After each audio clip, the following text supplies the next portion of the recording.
is already better than you on the road.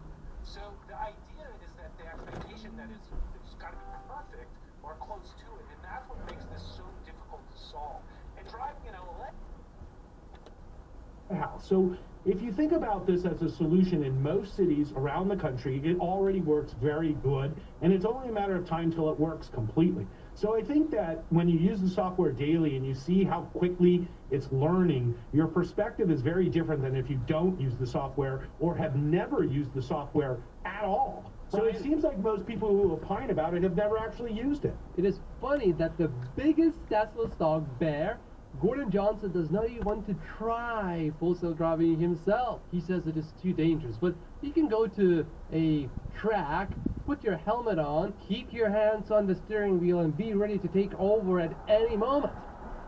This would be perfectly safe, but yet he insists it is not. Although, when I think more about it, maybe Gordon is right. Maybe it is really dangerous for his reputation, because he will be so wrong about full self-driving. I think if you haven't really tried it yourself multiple times, and if you haven't tried out each and every new version before, then it's a bit difficult to really grasp how fundamentally transformative is full self-driving and how fast the progress is being made. But it's definitely not perfect. 2 days ago, our Tesla failed the live test. Full self-driving beta decided to slow down for no good reason really. Well, when there's nothing holding you back, what would your thing be?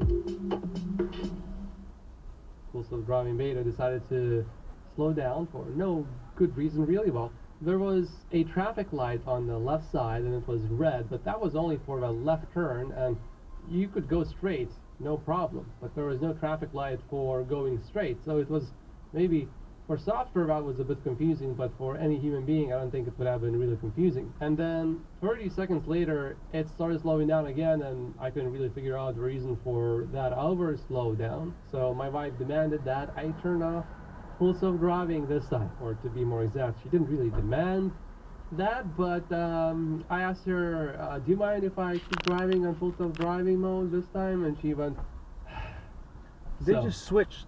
They took groceries from one car